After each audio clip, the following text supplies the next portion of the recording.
Bonjour, cette série d'exercices comporte 3 exercices concernant l'électrocinétique. Commençons par l'exercice 1, qui a par objectif le calcul de la résistance équivalente à l'association des résistances. Donc on a deux montages essentiels. Pour le premier montage, on a la résistance équivalente, on va calculer la résistance équivalente entre B et D. Donc on a deux résistances qui sont associées en parallèle. Alors, par définition, la résistance équivalente à deux résistances montées en parallèle est donnée par l'inverse de la résistance équivalente, V entre A et B, est égale à la somme des inverses des deux résistances. Donc, 1 sur R BD est égal à 1 sur 2R, plus 1 sur 2R, on aura finalement la résistance V entre B et D est égale à R. Pour la deuxième association, on a deux résistances qui sont montées en série. Pour le montage en série des résistances, leur résistance équivalente est égale à la somme des deux résistances. Donc on a la résistance équivalente à ce montage de deux résistances montées en série est égale à 2R. En parallèle à 2R, donc on revient au même montage dans lequel on a calculé déjà la résistance équivalente. Donc, la résistance équivalente entre A et C est égale à la résistance équivalente de deux résistances montées en parallèle de valeur 2R, 2R. Donc, on aura RAC est égal à AR. Et finalement, on trouve trois résistances qui sont montées en série. RAC en série avec RCD, en série avec RBD. Donc, la résistance équivalente entre A et B est égale à la somme de ces trois résistances. RAC plus RCD plus RBD est égal à 3R. Pour le deuxième montage, on a quatre résistances montées avec un nœud entre chaque association, les deux associations, c'est-à-dire 3R en parallèle, en série avec 2R en parallèle avec 2R. Donc, on fait une petite modification dans le montage pour montrer le nœud qu'on a ici et de même montrer l'association en parallèle des deux résistances. Donc on aura 6R qui est monté en parallèle avec 6R, donc on aura finalement la résistance équivalente à ce montage en parallèle, c'est l'inverse de RAC est égal l'inverse de la somme des deux inverses des deux résistances. Donc 1 sur 6R plus 1 sur 3R, on trouve finalement RAC est égal à 2R.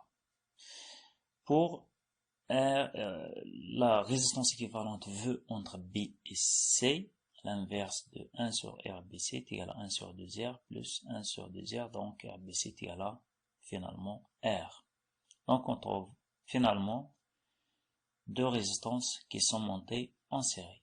Donc, la résistance équivalente V entre A et B est égale à 2R plus R est égal à 3R. Pour l'exercice 2, soit le circuit ci-contre. Question 1, détermine le potentiel au point A en utilisant le diviseur de tension. La deuxième question, déduire les courants dans les différentes branches, donc le courant traversant R2 et le courant qui traverse R3. Finalement, vérifier la loi des nœuds au point A, c'est-à-dire on montre que le courant qui traverse R et R1 est égal à la somme de courant qui traverse R2 et plus celui qui traverse R3. Donc, si on fait une petite modification de ce montage qu'on a ici, on a R et R1 sont en série. On va les mettre comme montré dans ce schéma-là. Donc, elles sont en série. On va trouver leur résistance équivalente, c'est R4 qui est égal à la somme des deux résistances. R4 c'est R plus R1 qui est à 25 ohms. Et R2 et R3 sont en parallèle. Leur résistance équivalente c'est R5. Donc on trouve 1 sur R5 est égal à 1 sur R2 plus 1 sur R3. Finalement R5 c'est R2, R3 sur R2 plus R3 est égal à 8 ohms. On a la tension aux bornes de R2 en parallèle avec R3, c'est la tension VA, donc le potentiel qu'on a au point A, au bord de R5.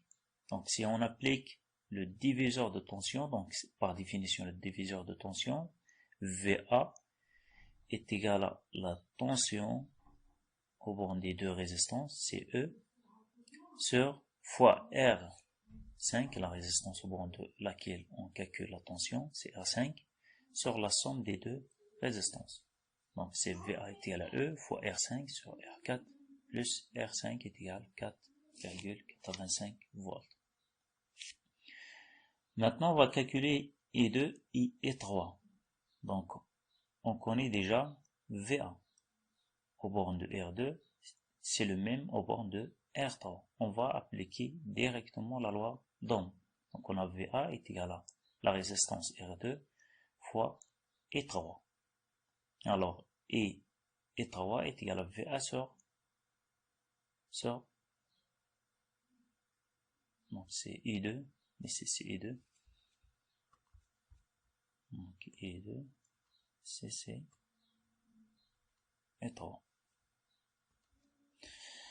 Donc VA est égal à R2 et 2. Alors E2 est égal à VA, c'est sur R2 et de même VA est égal à R3 et 3.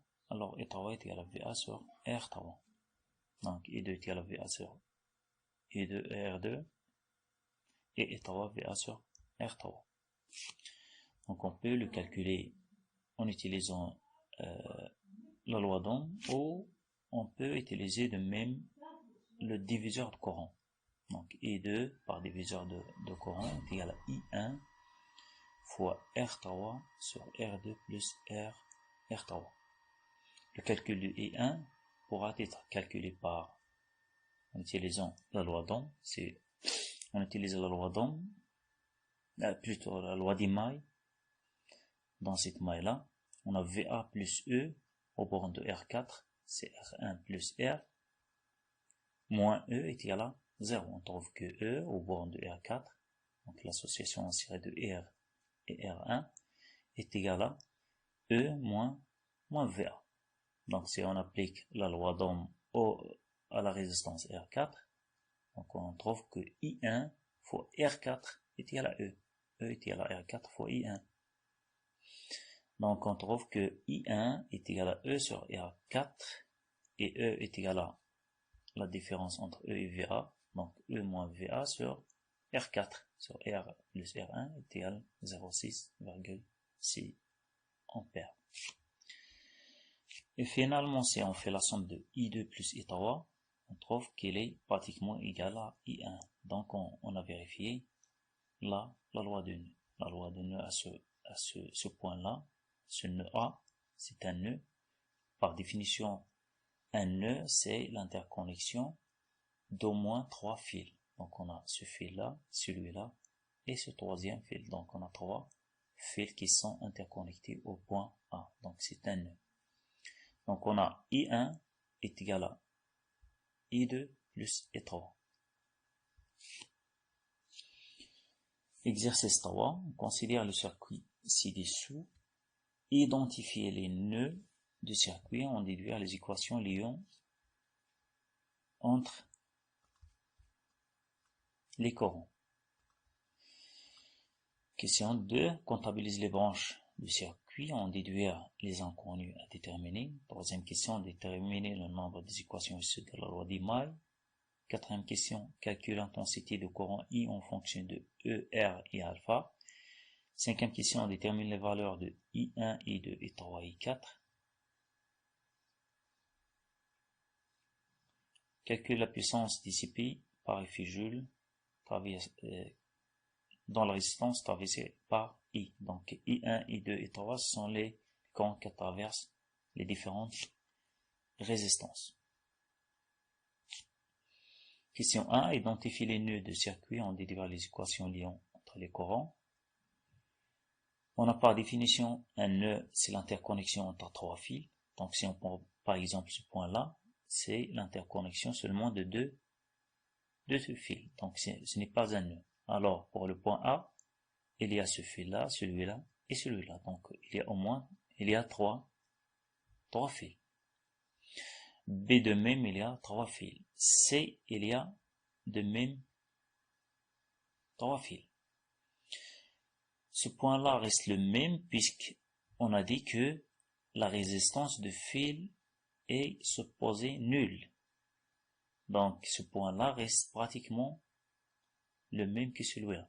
Donc ce point-là c'est C et de même ce point-là c'est C, puisque la résistance de fil est supposée comme égalant 0. Donc on a finalement A, B, C, c'est 3 nœuds. Donc pour le calcul des courants, les équations liant entre les courants dans chaque nœud, au point A, on a I1 et les sortants, de même I est sortant, et 2 est sortant. Donc la somme des 3 courants est égale à 0. Donc on trouve finalement I2 est égal à moins la somme des I plus I1. Dans la branche B, on a I3 entrant, I4 sortant, I et 1 est entrant. Donc on donne plus pour ceux qui sont entrants et moins pour celui qui est sortant. Donc I1 plus I3 moins I4 est égal à 0. Question 2. Comptabiliser les branches du circuit en déduire les inconnus à déterminer. Donc par définition, une branche, c'est un circuit ouvert entre deux nœuds. On a entre le point A et B, le nœud A et C, on a deux branches. La première c'est celle-là et la deuxième c'est celle-là. Entre A et B, entre le nœud A et le nœud B, on a seulement une seule branche. Entre les deux nœuds B et C, on a de même deux branches, celle-là et celle-là. Donc on a finalement 5 branches. Donc on a 5 inconnus à déterminer I, et 1, et 2, et 3, et 4. Question 3. Détermine le nombre des équations issues de la loi des mailles. Donc, on a plusieurs mailles. Par définition, une maille, c'est un circuit qui est fermé en passant une seule fois par nœud. Donc, on a celui-là, de même celui-là et celui-là. Donc, on a 3. Et on a de même cette maille-là et celle-là. Donc, on a 5 et on a de même celle-là qui est la sixième maille. Mais dans cette question-là, on doit déterminer le nombre des mailles à partir desquelles on détermine les équations indépendantes entre les tensions. Donc, elle est déterminée par cette relation. M est égal à B moins N, le nombre de branches, moins le nombre des nœuds, plus 1. Donc, c'est 5 moins 3, plus 1 est égal à 3. Donc, 3 équations indépendantes à déterminer par la loi des mailles. Donc, on choisit parmi ces 6 mailles, on choisit seulement 3. Si on choisit par exemple la maille 1 et 2 et 3, donc on va déterminer les équations liant entre les tensions et finalement entre les courants à partir de ces 3 mailles. Pour la maille 1, si on choisit ce sens-là comme étant le sens positif, toujours on choisit le sens qui convient. Donc on aura E moins 2R fois I2, donc toujours dans la résistance, le sens de courant est toujours inverse au sens de la tension, dans le cas de la résistance. Donc E moins 2R fois I2 est traversé par I2, plus 2R fois I. Donc on a cette tension est inversée au sens de I. De même, cette tension elle est inverse à I2. Donc E moins 2R fois I2 plus 2R fois I est égal à 0. Voilà la première équation. On remplace I2. I2 à partir de la loi des nœuds au point A, on a trouvé qu'il est égal à moins la somme de I plus I2. Donc moins avec le moins, donc 2R fois I plus I1, donc on trouve finalement cette équation de RI1 plus 4RI est égal à moins E. Dans la maille 2, si on choisit ce sens-là comme étant le sens positif, on aura 2 fois E moins R fois I1 moins 2R fois I4 plus 2R fois I est égal à 0. On remplace I4, on aura finalement 3RI1 plus 2R et 3 moins 2R I est égal à 2 fois E. La maille 3. Choisissons ce sens-là comme étant positif, donc alpha fois U moins 2R fois I3 moins 2R fois I4 est égal à 0. Si on remplace I4, on trouve finalement de RI1 plus R4R et 3 est égal à alpha fois E. Donc on a trois équations et on a de même dans ces trois équations trois inconnus I, I1, I et I3 à déterminer. Donc on peut déterminer facilement l'intensité de courant I. Donc on va calculer I1 en fonction de I dans l'équation 1 et de même I3 en fonction de I dans l'équation 3 et on va incorporer ces valeurs dans l'équation 2 pour déterminer le courant I. Donc à partir de l'équation 1, on a 2RI1 plus 4I, RI est égal à moins E, on trouve finalement RI1 est égal à moins 1,5 E plus 4RI. Dans l'équation, à partir de cette équation 3, on trouve RI3. Donc on a 2RI plus 4R3 est égal à alpha U. On trouve finalement que RI3 est égal à 1 sur 4 alpha plus 1 fois U plus 4 RI. On reporte ces valeurs-là, RI1 et RI3 dans l'équation 2, on trouve I, la valeur de I. Donc on trouve finalement, par un simple calcul mathématique, I est égal à moins E sur 6 R, 3 moins alpha sur 2. À partir de ces relations-là, on a RI1 est égal à moins 1,5 E plus 4 RI. Donc on trouve que I1 est égal à moins 1 sur 2R, facteur de E plus 4RI. On remplace I.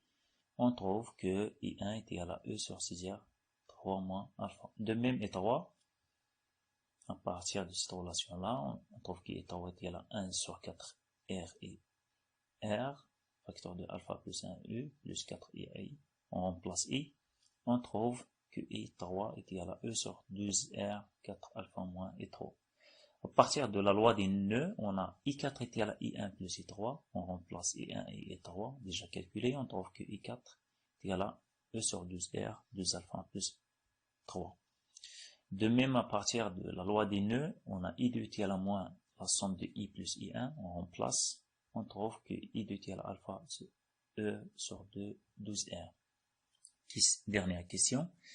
Calcule la puissance dissipée par F joule dans la résistance traversée par I. Donc, par définition, la puissance dissipée par F joule, c'est la résistance, la valeur de la résistance, fois le courant qui la traverse au carré. Donc, on a la valeur de la résistance C2R fois I au carré. Donc, on remplace I, on trouve que la puissance dissipée par F joule, c'est E au carré sur 18R, facteur de 3 moins alpha sur 2 à la puissance 2. Et merci pour votre attention.